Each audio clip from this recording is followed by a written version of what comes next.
Hello, ladies and gentlemen, and welcome to the Box of Roses podcast. I'm Xander Rose, and with me is a special guest. He's a veteran of VCW. He's a superstar. He's the next level. He is Johnny Starr. Hello, Johnny, and thanks for joining us here, mate. How you going? Good, mate. How are you? Thank you for the very warm welcome. Very wow, superstar. Thank you. I'm blushing. Mate, look, it's fantastic to have you here tonight.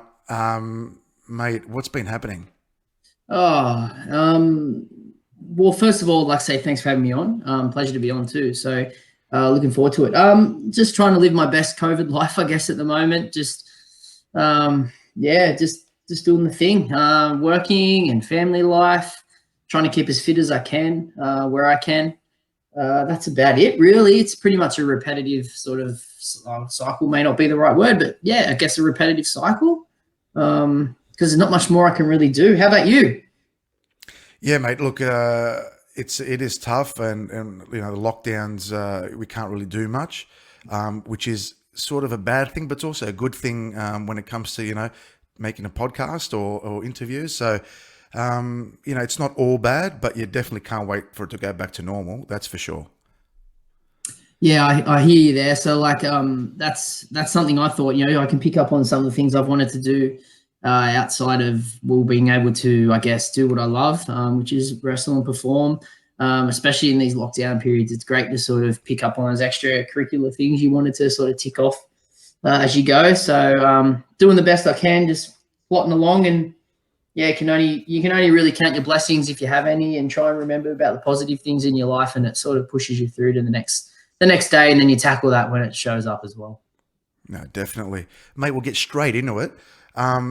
Mate, I was supposed to have my debut match with you at VCW, but then you left the federation. Like, I mean, what happened? Yes, you were. Look, this and just so you know, this is a match I still want. Look, that was a while ago now, but I guess to be completely honest with everyone listening and yourself, I wasn't in a real good place wrestling wise, and from my own point of view, I wasn't happy with a lot of. I wouldn't say that potential match I wanted, but I think the overall booking and how I was looking to be, I guess how things were looking for VCW for myself, I wasn't really happy with that. That's just being completely honest. At that time in my career, I wasn't happy with my future, I guess, and where I was going, and I made a few selfish decisions, and there was a couple of other things that were occurring, not directly relating to wrestling, but I just felt a lot of pressure in that company, and if I'm honest, I didn't feel like I fit in at the time, and I left. As you probably know, in your time in wrestling too, the locker room and the backstage area is really, really full on at times, and it just something wasn't sitting right with me. So it definitely wasn't you. It was a match I wanted, and I still do want, like I said. I just didn't feel like I belonged there, and I wasn't happy with some other bookings and things that were happening. So I left. I made a decision to leave and pursue the other company I was going to.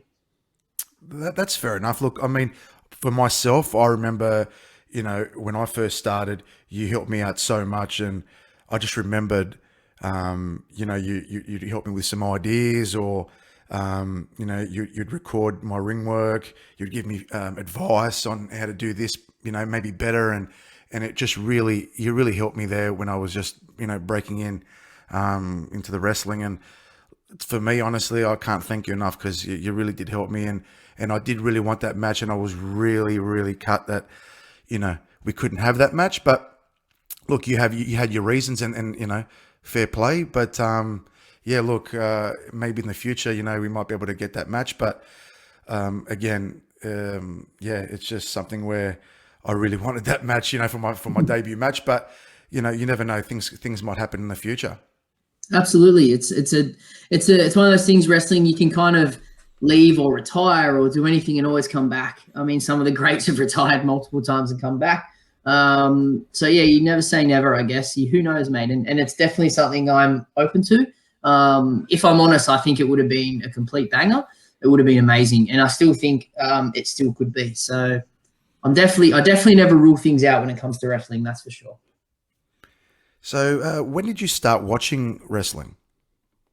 So for me, it was I don't exactly remember the exact age, but I know I was very young. I know it was around.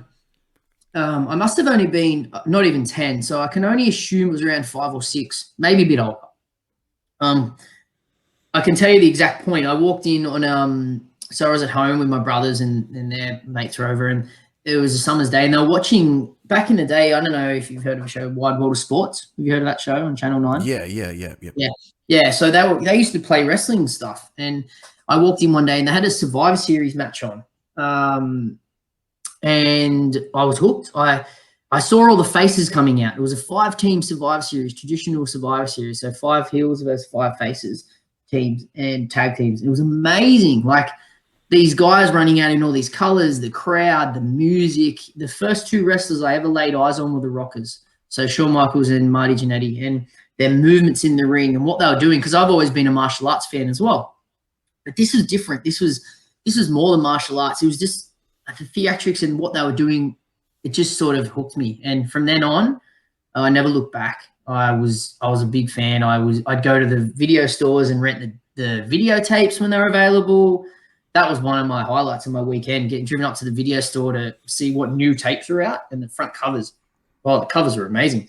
Yeah, so from probably that tender age of like, yeah, 5 or 6, bit older maybe.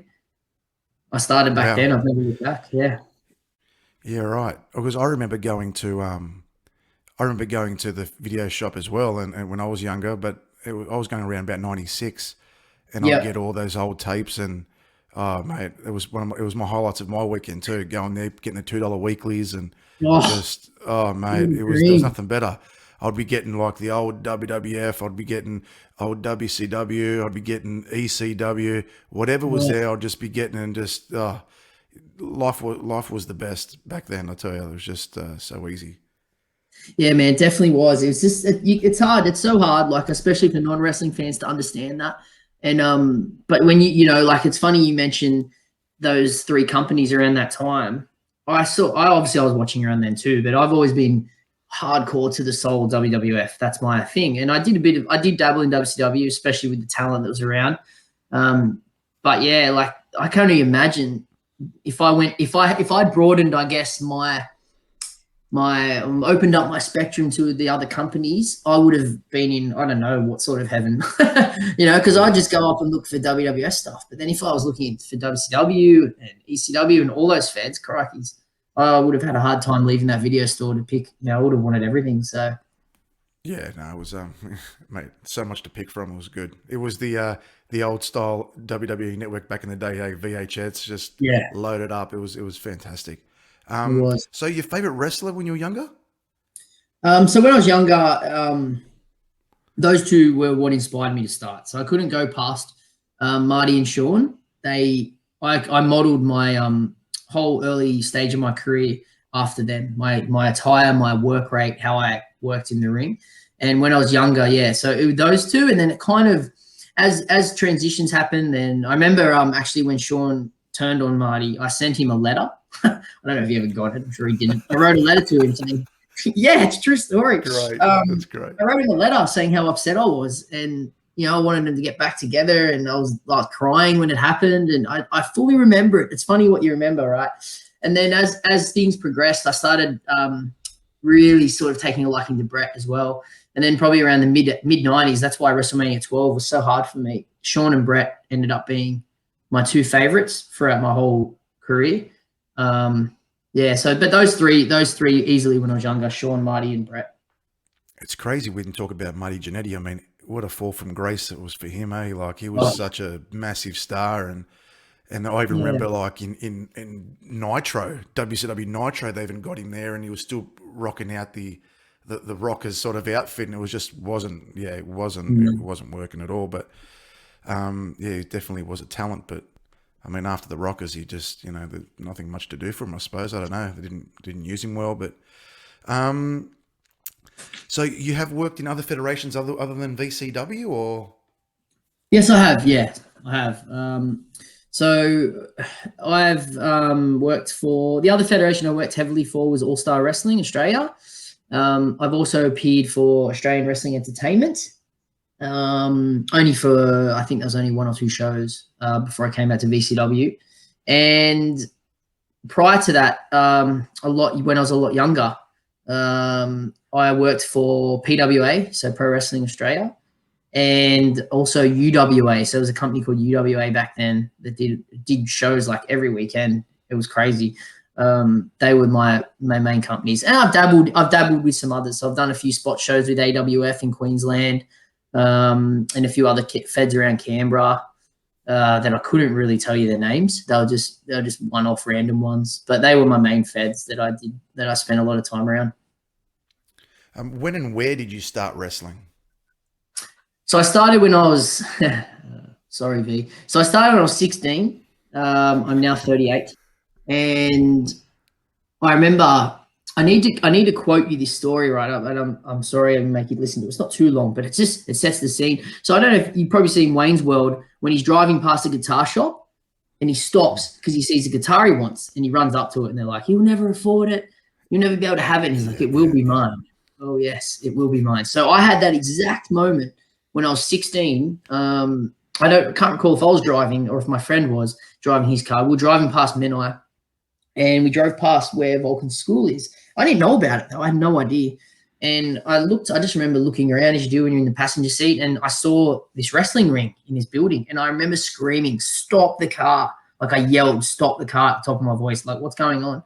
And I'm like, "Stop." And they pulled over, and I got out of the car and I sprinted up to this building and put my hands up to the window, like, and looked through, like I was looking as far as I could through this window, and I could see this wrestling ring, and I'm like, "Oh, this is it. I've got to come back." But I think it was a Saturday or Sunday. I've got to come back. So I came back, and I lied on my contract. I said I was 18, but I was only 16 because nothing was going to stop me. At the time, Volk said I had to be 18.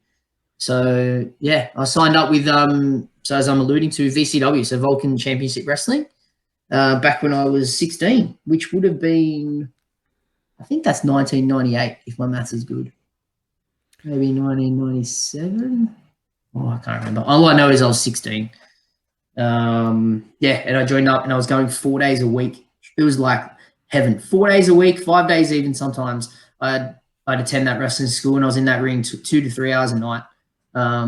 Just grinding away, man, trying to get better at the thing I wanted to do. That's what I wanted to do for my whole life. I seen some early footage of you at VCW, and I think you were there with Mike Valuable as well. Yes. Yep. And I just saw some footage, and it was just amazing stuff. Like he was so Oh, thank you.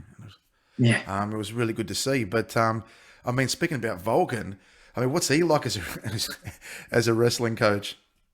So obviously I call him V, that's why I called him. But Volk's good. He's very traditional. He's very much a believer in the systems he's been taught. So he was taught the Malenko system and did some training overseas under Joe Malenko and Dean. They're very much traditional, very train wrestling based style. Obviously, there's other stuff to it, but he's good. What I like about Volk is he will be honest with you, and he will grind away at what you need to do before you can move on.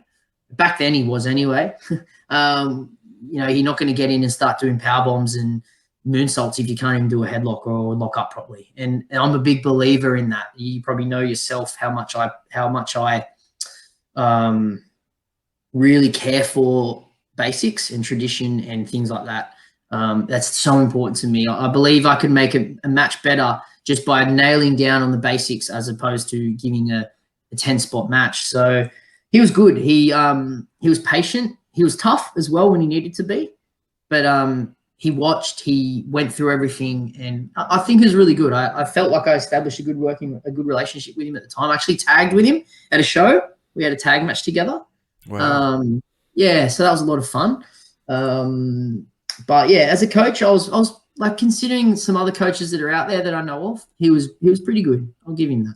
Especially when you're 16 and you don't know any better.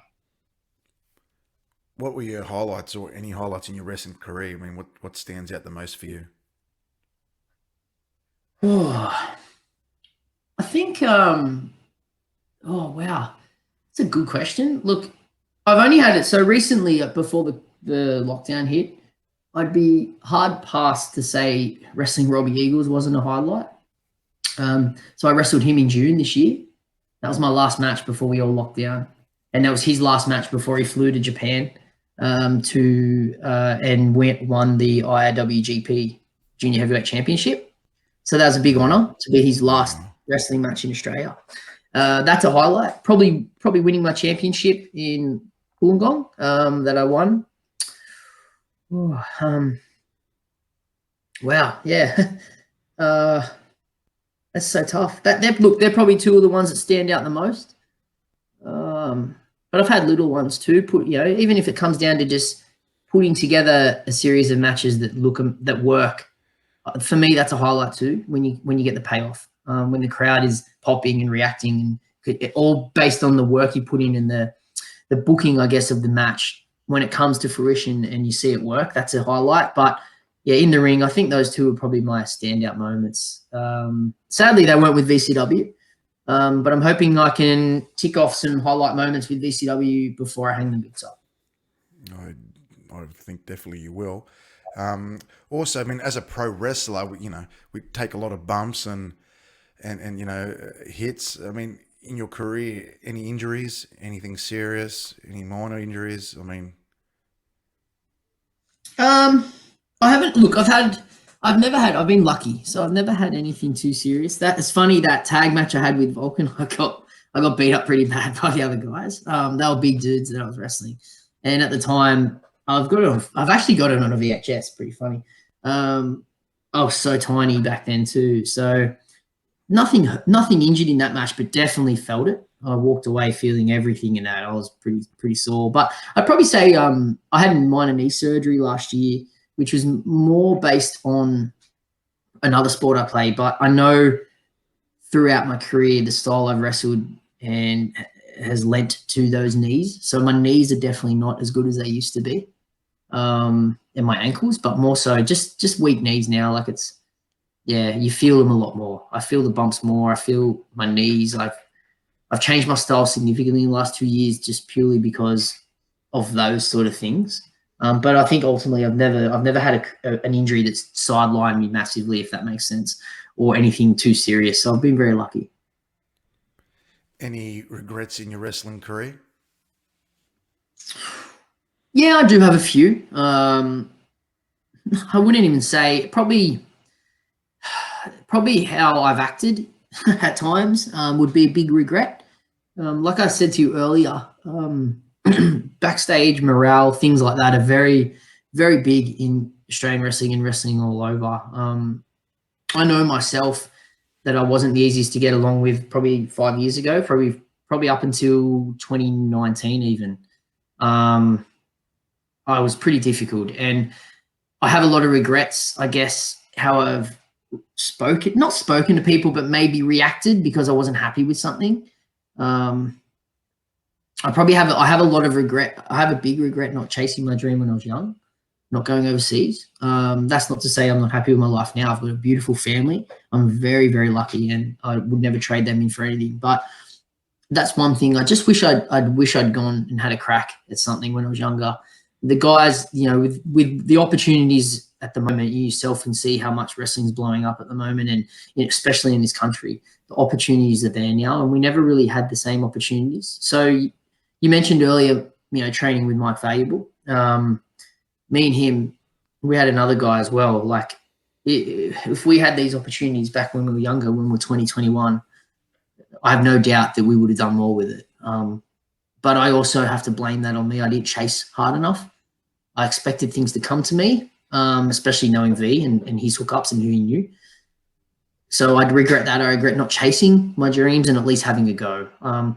Look, I guess it's hard to say. I'm definitely living my dream here in Australia, and I've had a great run, especially the last 5 years. It's easily been the best run of my career.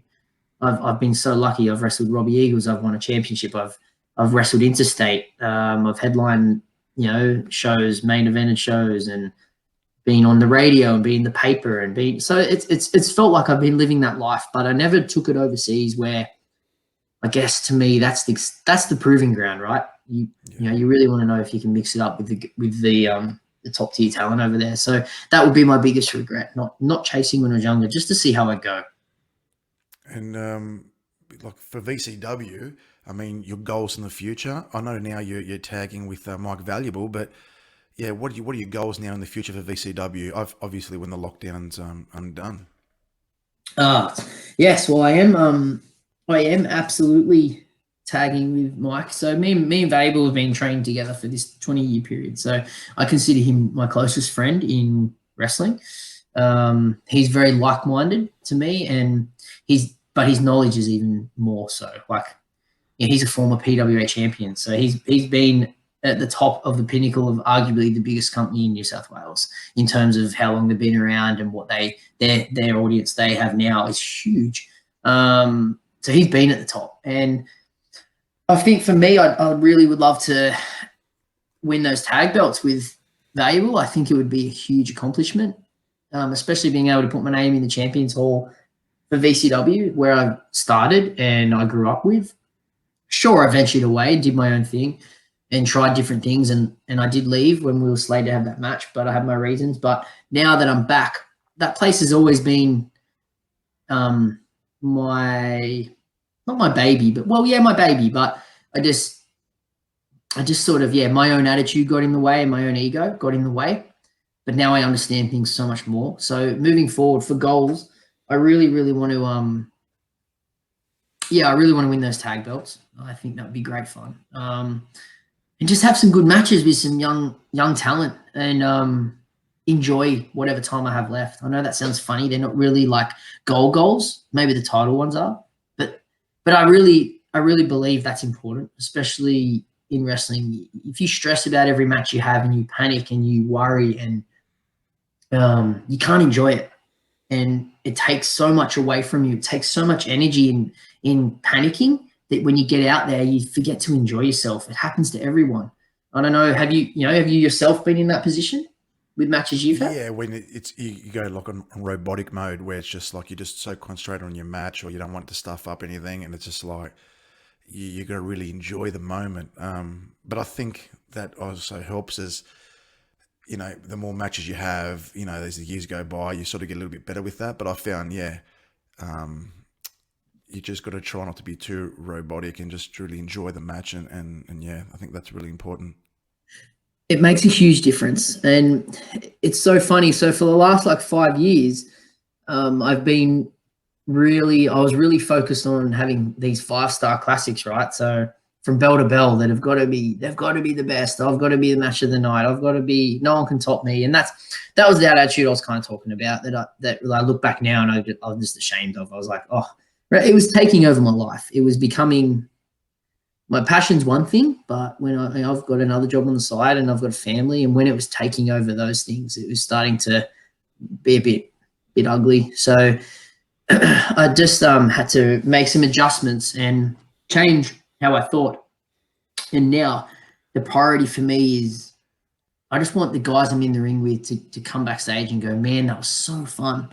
I enjoyed that. That was awesome. And the crowd loved it. The crowd digged it. No one got hurt. That's a massive thing.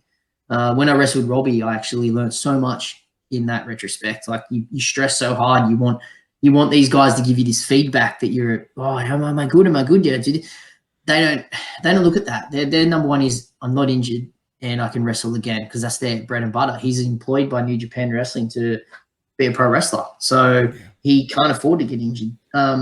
So yeah, I really look forward to those things in my life now, like with my wrestling life. So goals, just wrestling new talent, wrestling young guys, and giving them the opportunities they deserve, giving them good matches and showing them how it can be done. So they don't just think, oh, I'm a new guy, I've got to be buried, or I've got to be this, or I've got to be that. You're supposed to walk away going, that was great fun. We're not WWE. We're not those companies. I was Tony Cruz's first match, and guys were telling me they thought he'd been working for years. So yeah, Yeah, I mean, if that makes since sense, you're talking man. about Tony Cruz, I mean, it was my second match that I had, and I think I even spoke to him in Zorba's interview. He was just so good. he made me look like $1 million. It was unbelievable, like just what he was doing. So, and the other thing too, I remember in that match, I forgot two spots, and I just remember like feeling so bad about it afterwards. He goes, "Mate, don't worry about it. No one knew Yeah. nothing. It's all good, you know." But I took it to heart because I just wanted everything to be perfect, like you were saying before, and that perfection. It's just that's all I wanted. I'm such a perfectionist. I just wanted everything to be perfect, but Mhm. the idea is like sometimes you're gonna maybe forget a spot or you know what I mean, but you keep going. And that's what we did at least, and it flowed pretty good though. For my second match, I thought it was pretty good, but again, I mean, his bumps, his selling made me look like $1 million, and yeah, it was and that's the beauty of going in the ring with someone that knows what they're doing. And again, I was safe in there, and everything he did was just he called it all day, and it was just great. But no, he's a good one, Tony Cruz. Yeah, look, I couldn't agree more. Everything you said is exactly how I feel, and I've been there. And it's funny you said you just wanted everything perfect, and I've been up for 20 years when I've been wrestling. I had a little break for about 5 years or so, and then I came back. So you could probably argue maybe 15 to 20, but I was always training and doing stuff in wrestling. I was always involved. But for me, that whole time was this, oh, I can't stuff up. It's got to be perfect. Can't be this. And then that would linger on, your match would linger on one little mistake that maybe the crowd would pick up on. And if no one got hurt, that's the main thing as well. You make a mistake, someone gets hurt, that's a bit worrying. If you make a mistake that's accidental or whatever it may be, it's still worrying, but it's a different feel. But now I'm at a point where I can actually enjoy things. So to give you an example, I had the Robbie match, right? And it was great. Don't get me wrong. I love the opportunity, but preparing for a Robbie Eagles match is completely different to preparing for the other match I had, which was a tag match against the Bulldozers. Um, the stress, I was back in that place again. I was stressed. I was worried. I was trying to remember things, and I just felt like it was my first match all over again, and it was a horrible feeling. And that's with Robbie Eagles. That's someone who does it all the time, and I still felt like that. Yeah, you just can't help it. It's the passion you have there. But I guess if you can learn to control it, it makes things so much better when you're in the ring, and you'll find that things will flow when there's not as much pressure, and it's better, and you react to the crowd more, and you react to what's happening, and you don't have to follow this set script of A to Z of moves. And if this happens, who cares? Let's go with it. Let's change it as long as it makes some sort of sense, and the crowd Yeah, pick well, up on it. that's right. So it's got to be natural, I suppose. Like so, when you do make a mistake, it's just you keep on flowing with the match, and it's very Mm. important to have that, I suppose. Absolutely, yeah. Look, I'm sure there's been times where people have stopped and gone, oh, they've had a little brain fart and they've forgot. It happens to the best of us. But if you can just control your emotions, control your adrenaline, and I've just forgotten, and react. Oh, I've forgotten a spot. So as a heel, if you've forgotten maybe what's next, you might just G the crowd up for a bit, or choke the face for a bit longer and tell him, I've forgotten what's next, like give me a cue or something. Or if you're the face, you tell the referee, or you sell a bit longer, or you roll out of the ring and sell to the floor. So when the heel can come and talk to you, you can tell them, I'm stuck, man, get me out of this bind. But I think that's why sometimes if you can work on the fly and you can be happy to adjust to things and you can relax, those things don't happen as much.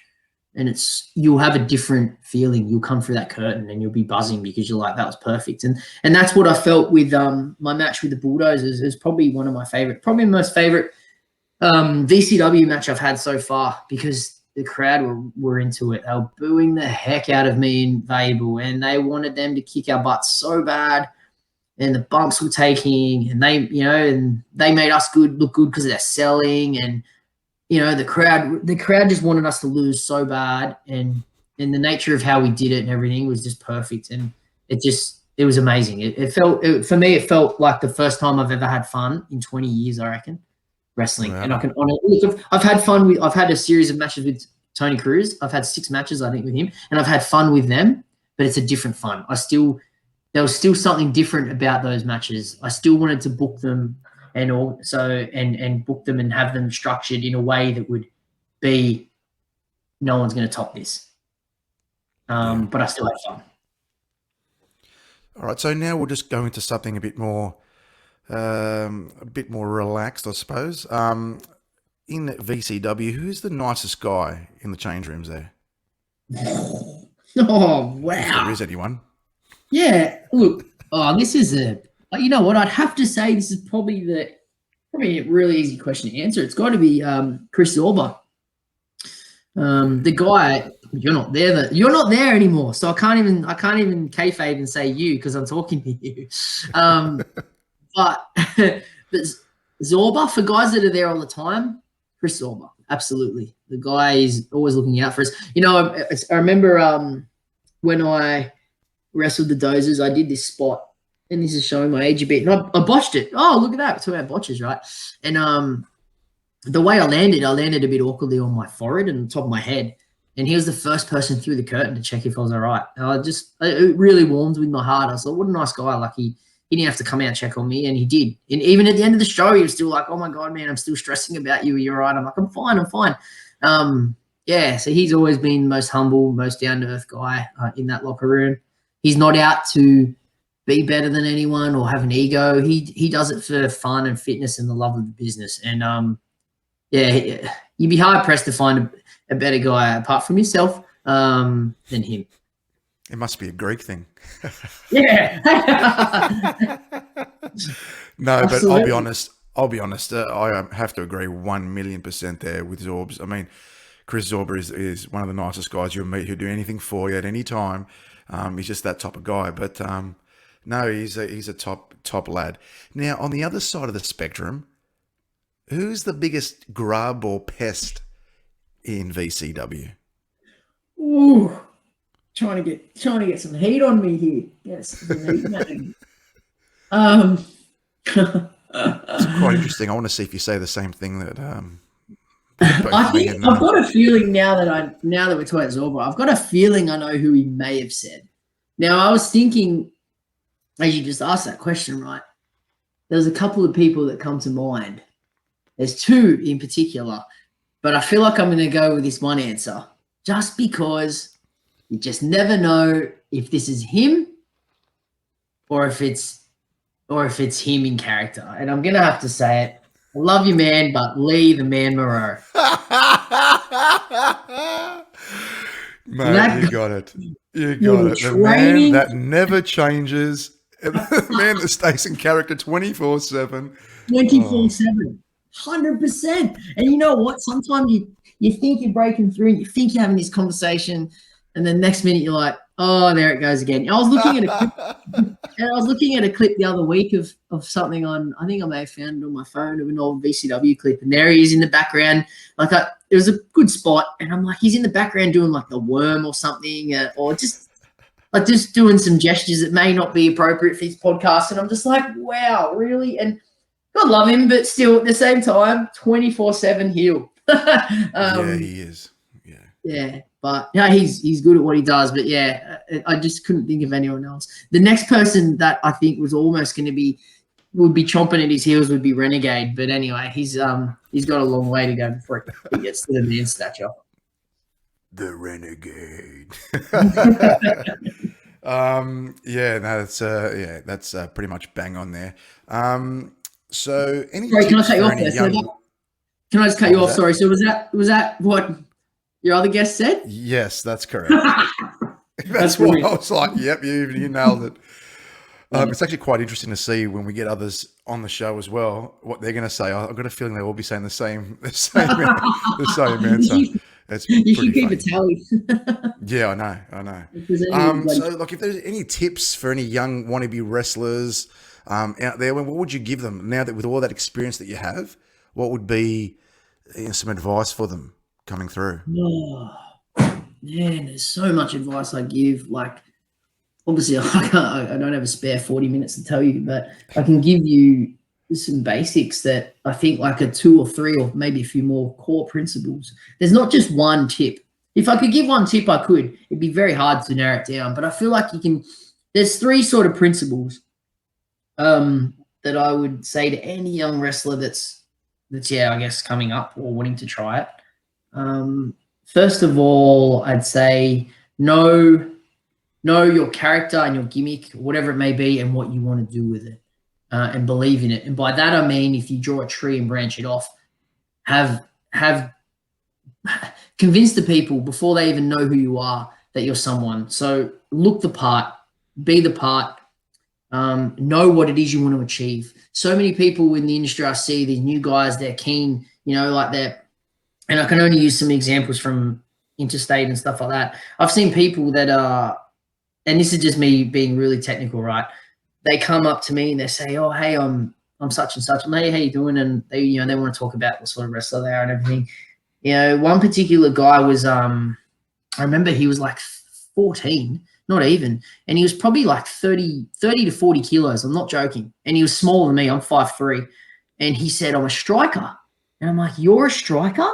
Who are you boxing? 4-year-olds?" Like, it just didn't make sense.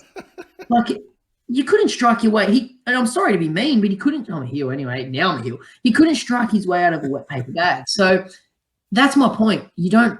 Do you know what I mean? Like, you see a lot of new guys, right? And I'm big on this. You see a lot of big guys doing what cruiserweights do. I can't stand that because you're taking away from what the cruiserweights do to get over.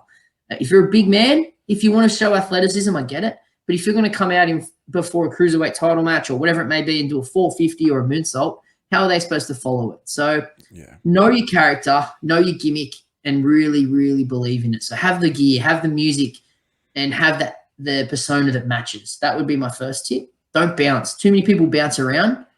It's fine to be heel face. Even if you can stick to one, it's better. But just stick to your character and believe in it. I think that's a massive one. Too many guys might go, "Oh, I don't like that. I'm going to try this now," or "I'm going to try that," or "I'm going to try this." It just helps if you know what you want to be and you go with it and you work on it, because you can always work on it and make it better. That would be one. Another tip would be really open your ears and listen.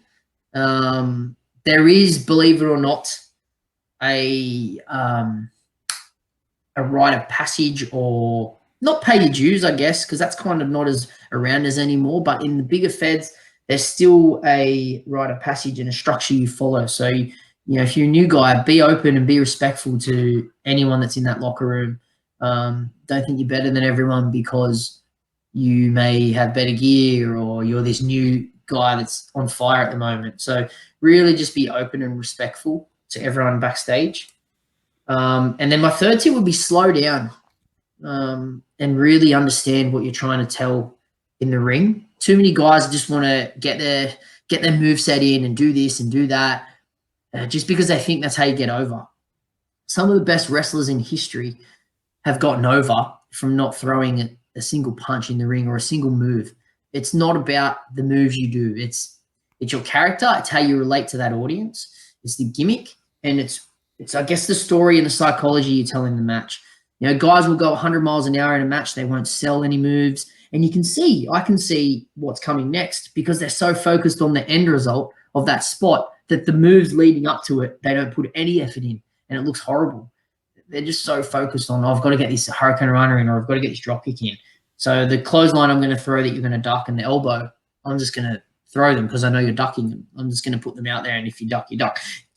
Does that make sense? Just really just be committed I remember, it does make sense because that was one of the critiques when you being yourself and Mike Valuable and even Tony Cruz, whatever you do it with purpose. That was the big thing that I got out. It made a lot of sense. I mean, I've been watching wrestling for a long time, but it's one thing watching wrestling. It's another thing, being in the ring.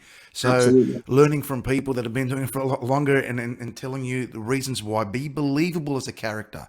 Like you said, no point doing a Hurricane Run and then quickly going to something else and not really meaning anything. It looks like you're going from one move to the other. There's no real purpose, really. That's the right word to use. Purpose for to make his character believable and you know what? Really, the fans that can see that, the crowd, So but I definitely agree.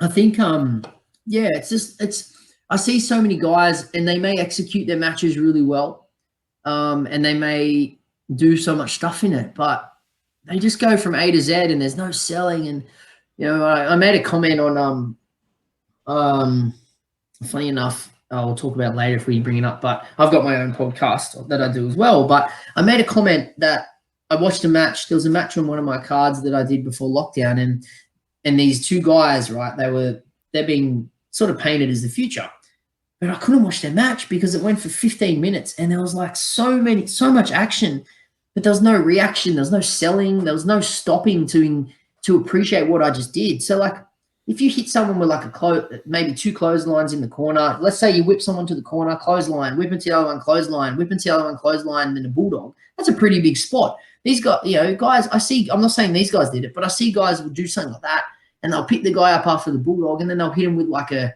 triple suplex. So like what Eddie used to do, then they'll pick the guy up after that and hit him with like a standing drop kick, and then they'll either won't pin, and they'll get up and the face will reverse straight away and do a drop kick to cut him off, or the hit, whatever, or they'll pin and kick out on one. And I'm like, are you serious? That just meant nothing now. Like, and the crowd will see that and they'll go, you just kicked his ass with like 5 big moves, 6 big moves. Now you're on top. There's no selling. The crowd can't take it in and understand what's happening. You got to give these guys a story. That's what will hook anyone, especially Australian crowds. They love moves. There's 2 things they love. Certain crowds in Australia love moves, and they love being involved in the match. So they love to be brought in and be able to boo someone and cheer someone because of the story you're telling. If you don't have that, you'll lose the crowd very quickly in Australia. Only certain crowds will invest in high technical matches. So PWA is a perfect example. They, the guys they have working their high tech matches do crazy stuff for like 40 minutes, but the crowd is different, and they really buy into that. But more often than not, you could go in and have a match. And I remember, I'll use this as an example. I did a Chavo seminar, and I remember he said to me, he had a match booked. I think it might have been a WCW show or just an indie show, and they planned to do everything. It might have been him and Hoovy. I can't remember. And the guys before them went out and did pretty much the same match. So they were like, what are we going to do now? So they came out and they changed everything on the fly into comedy, and they got the best reaction all night. So just because the crowd got involved. Yeah. So they brought the crowd into the match with what they were doing, so the crowd appreciated it. Whereas sometimes when you're doing all these flashy moves and everything, the crowd can't buy into it as much because it's just flashy moves. So yeah, I hope that makes sense. I hope those 3 tips make sense. They'd be my biggest 3 amongst others. Awesome. So you were saying before that you have your own podcast. So you want to tell us a little bit about that? Yeah, look, if you don't mind, give me a little cheeky plug if you want. The floor is so yours. you said earlier, obviously with lockdown, it's a good time to do it. So it's something I've wanted to do for a while. And I just took the opportunity last year. Actually, I think I started brainchilding it and putting it together. I think it started early this year from memory. It's called the Next Level Podcast on Podbean. I might move platforms soon, but I've got a Facebook page and everything for it.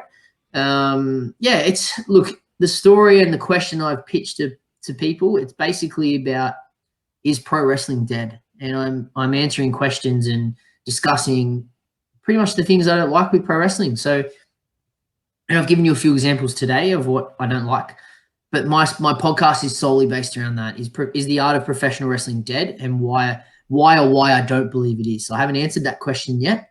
But it's very much geared towards what we see, what I see and my co-hosts see in wrestling that we don't like, and I think is killing the business personally. All right, mate. Well, that's the end of our podcast. Thank you very much for joining us today, mate. Appreciate it a lot. It was an absolute pleasure. Thank you so much for having me. It was great to catch up, great to talk. It's been a while, been too long. And we're definitely going to have you back on again, especially when COVID stops and everything kicks back to normal. That's guaranteed. Oh, I'd love to be back anytime. And that concludes our show. Thank you very much. Thank you, man. Thank you so much. Stay safe, say hi to the family, and look after yourself. See you, brother.